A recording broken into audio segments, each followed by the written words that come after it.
사랑하는 여러분, 잠시 세상의 소음에서 벗어나 영혼의 쉼을 얻는 시간입니다. 오늘 우리는 성경의 가장 깊은 골짜기와 가장 높은 산봉우리를 함께 여행하며 절망 속에서도 우리를 결코 놓지 않으시는 하나님의 놀라운 사랑에 대해 묵상하고자 합니다. 이 말씀이 여러분의 마음에 평안과 위로를 가져다 준다면 좋아요와 공유를 통해 이 은혜를 주변에 나누어 주시는 것은 어떨까요? 하나님의 말씀을 전하는 또 다른 방법이 될 것입니다. 구독을 통해 저희와 계속해서 이 영적인 여정을 함께 하신다면 주님의 크신 축복이 여러분의 삶에 늘 함께하기를 기도하겠습니다. 이제 우리의 마음을 열고 시편의 세계로 들어가 보겠습니다. 먼저 가장 어둡고 고통스러운 시편 중 하나인 시편 88편의 목소리에 귀를 기울여 보겠습니다. 이 시는 마치 우리의 삶이 가장 깊은 절망의 나락으로 떨어졌을 때 터져나오는 영혼의 부르짖음과도 같습니다. 오, 주님, 나를 구원하시는 나의 하나님, 내가 밤낮으로 주님 앞에서 부르짖습니다. 내 기도가 주님 앞에 이르게 하시고 나의 울부짖음에 귀를 기울여 주소서. 내 영혼은 고통으로 가득 찼고 내 생명은 무덤에 가까워졌나이다. 나는 구덩이로 내려가는 자들과 같이 여겨지며 힘없는 사람과 같이 되었습니다. 나는 죽은 자들 가운데 버려졌으며 무덤에 누운 살해당한 자와 같습니다. 주께서 더는 기억하지 않으시고 주의 보살핌에서 끊어진 자들입니다. 주께서 나를 가장 깊은 구덩이, 가장 어두운 시면에 두셨습니다. 주의 진노가 나를 무겁게 짓누르고 주의 모든 파도가 나를 덮쳤나이다. 주께서 내 가장 가까운 친구들을 내게서 멀리 떠나게 하시고 나를 그들에게 혐오스러운 존재로 만드셨으니 나는 같아서 빠져나갈 수 없나이다. 내 눈은 슬픔으로 흐려졌습니다.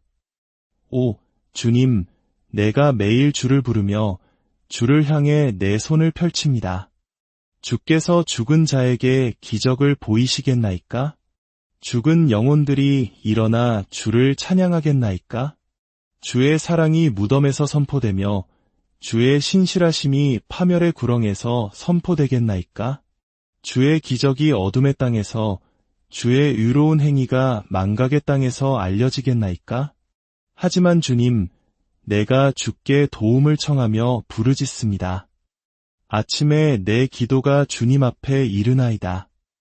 오, 주님, 어찌하여 나를 버리시나이까? 어찌하여 주의 얼굴을 내게서 숨기시나이까? 나는 젊어서부터 고난을 당하여 죽음에 이르렀고 주의 두려움을 겪으며 절망에 빠졌습니다.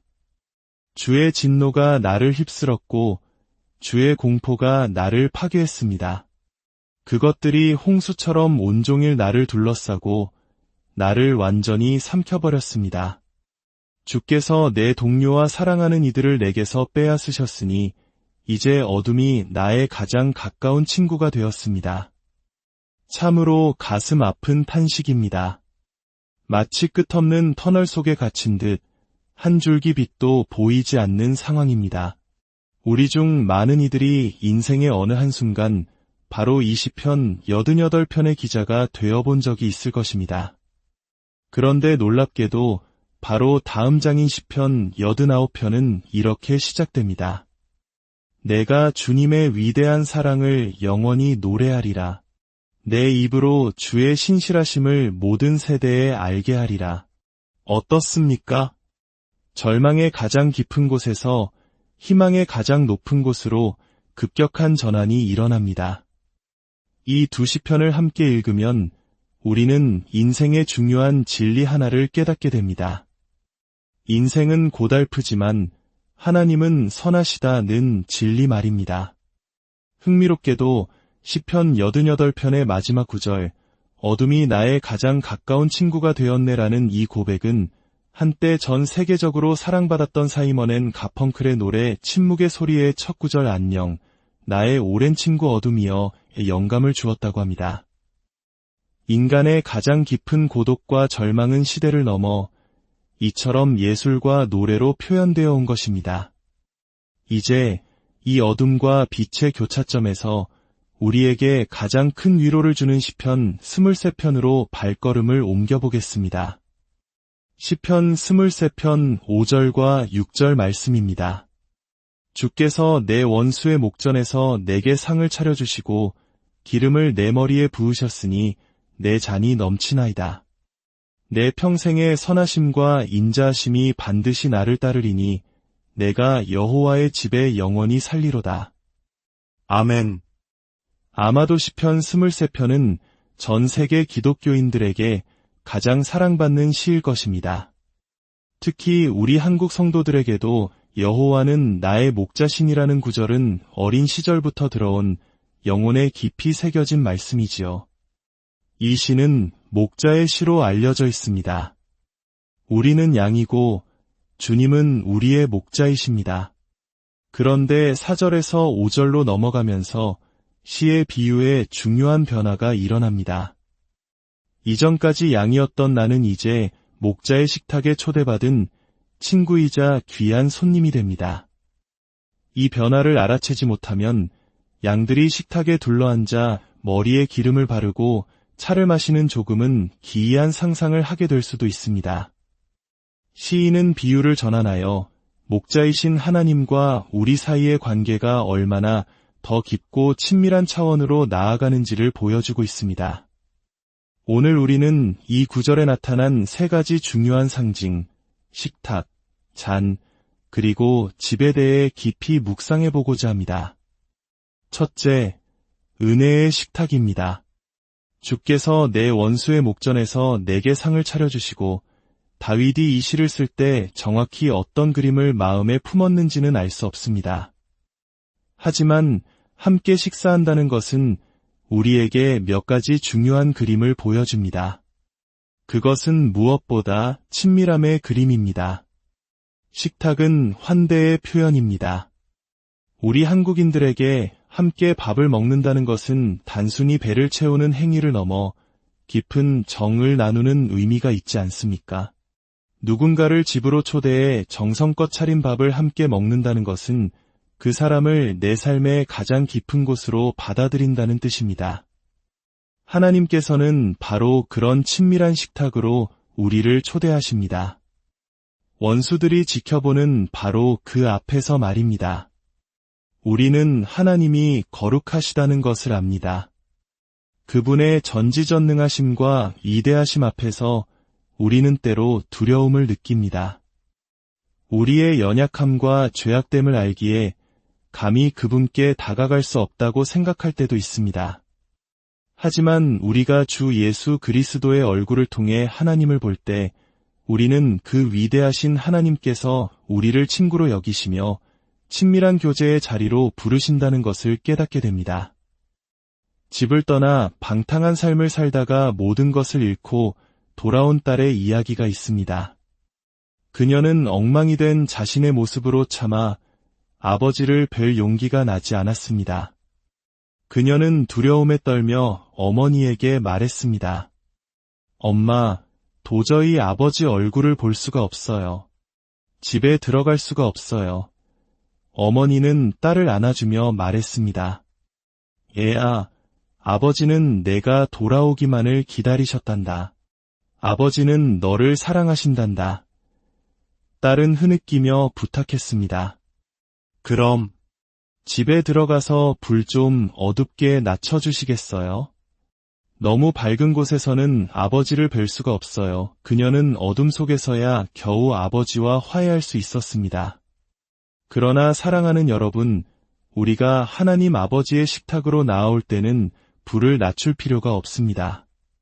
부끄러움과 죄책감에 얼굴을 가릴 필요가 없습니다.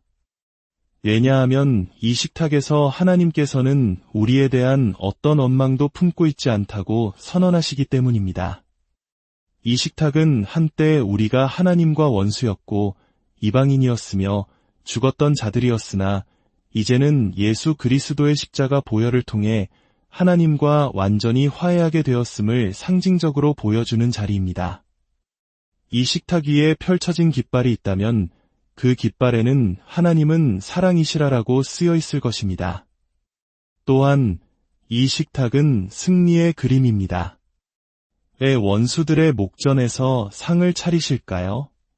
그것은 전쟁에서 승리한 장군이 패배한 적장들을 초대하여 자신의 승리를 분명히 보여주는 잔치와 같습니다.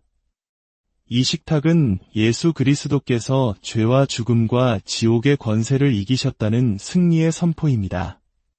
우리는 여전히 죄와 씨름하고 두려움에 떨지만 우리의 승리는 우리 자신에게 있는 것이 아니라 이미 승리하신 예수님 안에 있음을 이 식탁은 우리에게 상기시켜줍니다.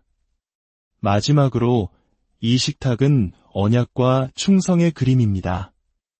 고대 사회에서 함께 식사를 하는 것은 상호간의 충성을 맹세하는 언약을 맺는 행위였습니다.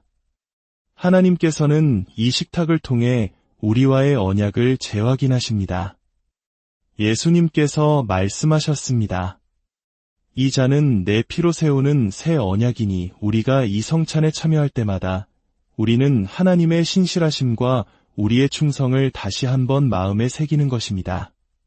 둘째, 넘치는 잔입니다. 기름을 내 머리에 부으셨으니 내 잔이 넘치나이다. 여기서 잔이 넘친다는 것은 하나님의 축복이 얼마나 풍성한지를 보여줍니다. 하나님은 우리에게 겨우 살아갈 만큼의 은혜를 찔끔찔끔 주시는 분이 아니십니다. 그분은 우리 삶의 잔을 가득 채우다 못해 넘쳐 흐르게 하시는 분입니다. 은혜 위에 은혜를 더하시는 분입니다. 우리의 죄를 따라 우리를 대하지 않으시고 상상할 수 없는 자비와 긍휼을 부어주시는 분입니다. 그렇다면 왜 잔이 넘쳐야 할까요? 그저 나는 참 복받은 사람이구나 하고 혼자 만족하라고 주시는 것일까요? 아닙니다. 잔이 넘치는 이유는 그 넘치는 축복이 다른 사람들에게 흘러가게 하기 위함입니다. 하나님께서는 우리를 축복의 저수지가 아니라 축복의 통로로 부르셨습니다. 우리가 받은 넘치는 사랑과 은혜를 주변의 목마른 영혼들에게 나누어 줄 때 우리는 비로소 넘치는 잔의 진정한 의미를 깨닫게 됩니다. 오늘 밤 여러분의 잔은 가득 차 있습니까? 혹시 시편 88편의 기자처럼 영혼이 메마르고 고통스럽다고 느끼는 분이 계십니까? 그렇다 할지라도 기억하십시오. 넘치는 잔의 근원은 우리의 감정이나 환경에 있지 않습니다. 그것은 우리를 위해 아낌없이 모든 것을 내어주시는 하늘 아버지의 무한한 공급하심에 있습니다. 그분은 지금도 우리에게 물으십니다. 조금 더 줄까? 이것으로 충분하니? 셋째, 영원한 집입니다. 내가 여호와의 집에 영원히 살리로다. 누군가의 집에 식사 초대를 받는 것도 기쁜 일이지만 그 집에서 평생 머물러도 좋다는 허락을 받는 것은 차원이 다른 이야기입니다. 우리는 가끔 손님이 너무 오래 머물면 부담스러울 때가 있지 않습니까? 하지만 우리가 아버지의 집에 갈 때 아버지는 결코 우리에게 떠나라고 말씀하지 않으십니다.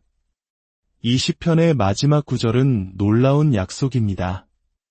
원수의 목전에서 차려진 식탁, 넘치도록 채워진 잔, 그리고 마침내 영원히 거할 집으로 이어지는 이 여정은 우리 신앙의 순례길 전체를 보여줍니다.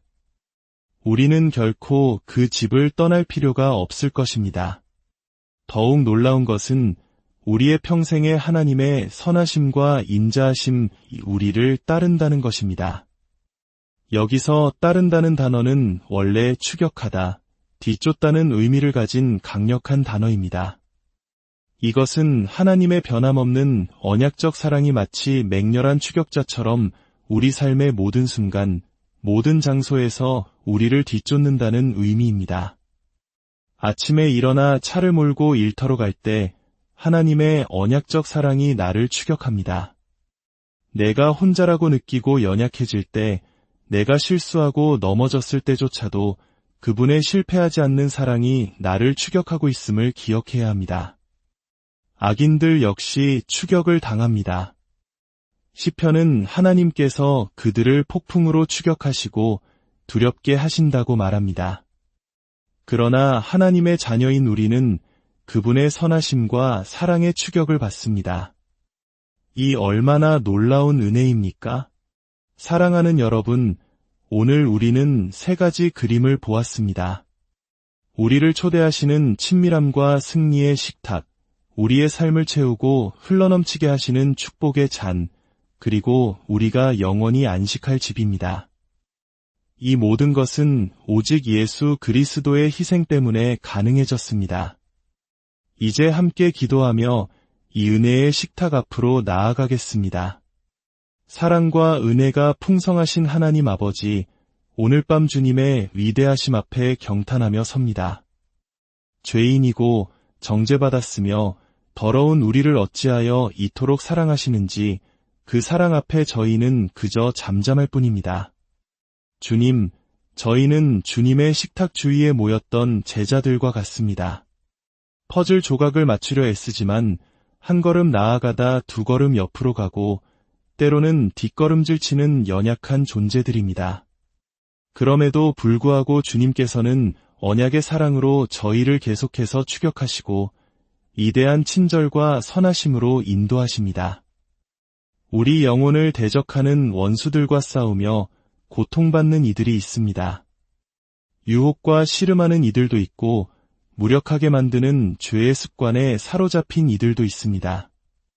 시편 기자처럼 주여, 언제까지니이까? 영원이니이까? 부르짖는 심령들이 있습니다. 그러나 주님은 우리의 영광이시여 우리의 머리를 드시는 분이심을 기억하게 하옵소서. 바로 그 원수들의 목전에서 이 놀라운 승리의 식탁을 베푸시는 분이심을 보게 하옵소서. 오늘 이 시간 우리의 잔을 채워주소서. 우리의 시선을 다시 한번 갈보리 십자가로 향하게 하옵소서. 우리의 죄를 위해 친히 나무에 달려 죽으신 예수 그리스도의 완전하신 사역을 의지합니다. 우리가 누구인지, 우리가 얼마나 잘했는지가 아니라 오직 예수님이 누구이시며 그분이 이루신 모든 것을 근거로 우리가 하나님께 받아들여졌음을 믿습니다. 의인을 위하여 죽는 자가 쉽지 않고 선인을 위하여 용감히 죽는 자가 혹 있거니와 우리가 아직 죄인 되었을 때에 그리스도께서 우리를 위하여 죽으심으로 하나님께서 우리에 대한 자기의 사랑을 확증하셨습니다. 주 예수 그리스도시여 우리의 모든 것이 주님께 빚진 것임을 고백합니다. 겸손한 마음으로 주님의 이름으로 나아가